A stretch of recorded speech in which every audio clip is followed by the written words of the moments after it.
Good morning students, कैसे हैं आप सब लोग। होप आप सब लोग ठीक होंगे। तो यहाँ पे हम अपने नेक्स्ट क्वेश्चन को डिस्कस करते हैं।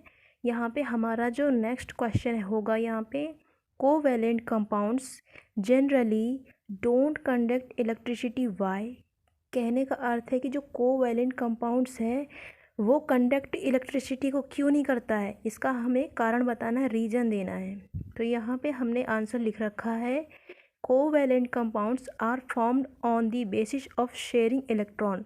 कोवैलेंट कंपाउंड कब बनते हैं? जब वो अपने इलेक्ट्रॉन को शेयर करते हैं एक दूसरे से, लेन then. When the electrons are shared within compounds, there is no electron available to conduct electricity। तो इसका क्या हो गया यहाँ पे कि जब इलेक्ट्रॉन जब शेयर करता है एक दूसरे से तो उसके पास इतना इलेक्ट्रॉन नहीं होता है उसके पास कि वो इलेक्ट्रिसिटी को जनरेट कर सके, कंडक्ट कर सके। Why? Covalent compounds are generally poor conductors. जो कोवैलेंट कंपाउंड्स होते हैं वो यहाँ पे कंडक्टर्स होते हैं। तो एक क्वेश्चन यहाँ पे बन जाएगा आपका कि कोवैलेंट कंपाउंड्स क्या होते हैं? पुअर कंडक्टर्स होते हैं। किसके होते हैं? इलेक्ट्रिसिटी के। अब यहाँ पे हम दे रखे हैं point, covalent compounds are not soluble in water. कि जो कोवैलेंट कंपाउंड्स हैं वो वाटर में सॉल्यूबल नहीं होते हैं। नेक्स्ट है हमारा point, compounds with covalent bonds usually have lower enthalpies of vaporization of and fusion. तो जो कंपाउंड्स हैं वो कोवैलेंट बॉन्ड्स होने के साथ साथ उसकी क्या होती है? लोअर एंथैल्पीज होती है। वेपराइजेशन उसकी क्या होती है? काफ़ी लो होती है। वेपराइजेशन क्या मतलब? सह संयोजक जो यौगिक है, कोवैलेंट का मतलब सह संयोजक। नाम से ही पता चल रहा है, को मतलब रिलेटेड, किसी से को रिलेटेड, और वैलेंट उसकी वैलेंसी को रिलेट करना। अब आप जानते हैं कि जब हाइड्रोजन कोई इलेक्ट्रॉन अपने यहाँ पे जस्ट, हम यहाँ पे हल्का सा डायग्राम बना रहे हैं, जैसे कि यहाँ पे आप मान लीजिए कार्बन है तो उसकी वैलेंसी कितनी होती है? 4 होती है। अगर वो अपने हाइड्रोजन यहाँ पे देता है, आप बना भी चुके होंगे यहाँ पे ऐसे, तो यहाँ पे हाइड्रोजन आपका रहता है यूँ। जब उसके पास क्या होता है? कम पड़ता है तो अपने इलेक्ट्रॉन क्या करता है? वो गिवन कर देता है, थोड़ा लूज़ करता है, गेन भी करता है। लेन देन चलता रहता है ना उसके पास। लेन देन जब चलेगा तो उसके पास कोई इलेक्ट्रॉन ही नहीं बचेगा। लेकिन जब एक्स्ट्रा एक इलेक्ट्रॉन रिमेन बच जाता है तब वो इलेक्ट्रिसिटी का गुड कंडक्टर हो जाता है। जैसे कि यहाँ पे एग्जांपल है ग्रेफाइट, बट यहाँ पे उसके पास इलेक्ट्रॉन बचे ही नहीं है, तो इसलिए वो क्या होता है? कोवैलेंट कंपाउंड्स पुअर कंडक्टर होते हैं इलेक्ट्रिसिटी के। तो यहाँ पे आपका क्या हो गया example? Carbon dioxide and nitrogen and oxygen. यहाँ पे आपका वाटर भी हो जाएगा। अब यहाँ पे हमने यहाँ पे सेकेंड क्वेश्चन लिया है, जो कि सेकेंड क्वेश्चन यहाँ पे ये है आपका। ये काफ़ी बार क्वेश्चन पूछे गए हैं, लेकिन इससे आपका एक कार्बन चैप्टर कंप्लीट हो जाएगा।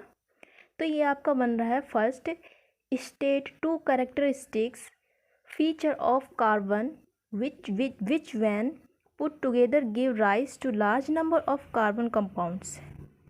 तो इसका आंसर क्या हो जाएगा? The two features of carbon that gives rise to a large number of compounds are as follow। जैसे कि कार्बन की दो विशेषताएं यहाँ पे दे रखी हैं, जो क्या देती हैं, किस तरह से उसको कैरेक्टरिस्टिक बताना हमें उसके बारे में कि कंपाउंड्स किस तरह से वर्क करते हैं। तो यहाँ पे क्या हो जाएगा? कार्बन के जो अन्य परमाणु, एक तो हो गया भाई आपका कैटेनेशन, और कैटेनेशन हम बता भी चुके हैं एक अपने केस बारे में, सेकेंड क्वेश्चन हम डिस्कस कर रखे हैं, उसमें हम कैटेनेशन के बारे में बता रखे हैं। यहाँ पे बात ही चल रही कैटेनेशन मतलब एक सीरीज बनाना। यहाँ पे क्या है? एक सीरीज बनाना। और कैटेनेशन वर्क क्या करता है कि जब कार्बन के अन्य जो एटम्स होते हैं, कार्बन के अन्य जो एटम्स होते हैं उसके साथ बॉन्ड बनाने की जो क्रिया होती है उसे हम क्या कहते हैं? कैटेनेशन। कैटेनेशन क्या कहते हैं? एक बार फिर से सुन लीजिए। कार्बन के अन्य परमाणु के साथ बंधन बनाने की जो वर्क या क्रिया होती है उसे हम कार्बन का कैटिनेशन कहते हैं। और यहाँ से आ रहा हमारा टेट्रावैलेंसी। अब यहाँ क्वेश्चन आपका इंग्लिश में बन जा रहा है, it is the ability to form bonds with other atoms of carbon. अब अगर एक कार्बन है, ये कार्बन, तो उसके साथ और कार्बन चेन बनाने की उसकी जो गुण है वो आपका कैटिनेशन होता है, वो आपका कैटिनेशन होता है। और सेकेंड है आपका टेट्रावैलेंसी। टेट्रा का ही यहाँ पे मीनिंग हो जाता है 4। टेट्रा का मीनिंग 4, यहाँ पे वैलेंसी मतलब जिसकी वैलेंसी 4 हो। तो यहाँ पे लिखा है विद द वैलेंसी ऑफ 4, जिसकी संयोजकता या फिर जिसकी जो वैलेंसी होती कितनी होती है, 4 होती है। Carbon is capable of bonding with the 4 other atoms. Carbon की तो 4 वैलेंसी होती है, उसके साथ साथ जो वैलेंसी बनाने की कार्बन के साथ एबिलिटी है या कैपेबिलिटी है अदर एटम्स के साथ, वो आपकी टेट्रा वैलेंसी कहलाती है। अगर हम यहाँ पे कह दें यूँ कि कार्बन है, कार्बन की कितनी वैलेंसी होती है, 4।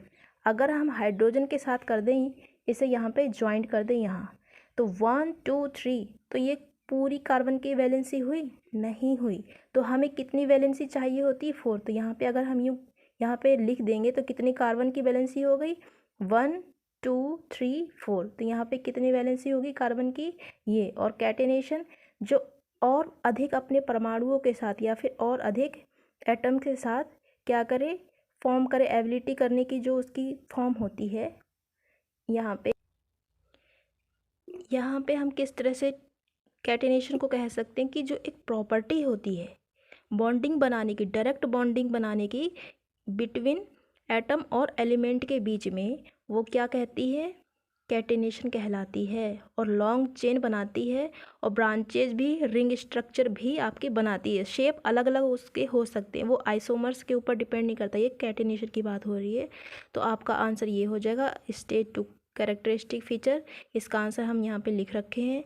सो स्टूडेंट्स, आपके लिए ये हम एक कार्बन का पूरा चैप्टर कंप्लीट करा दे रहे हैं। कहीं से क्वेश्चन बनेगा, यहाँ पे काफ़ी क्वेश्चन बन जा रहे हैं, उसी पे आप आंसर राइट कर सकती हैं। तो यहीं पे हम अपनी स्टडी को ब्रेक देते हैं। धन्यवाद।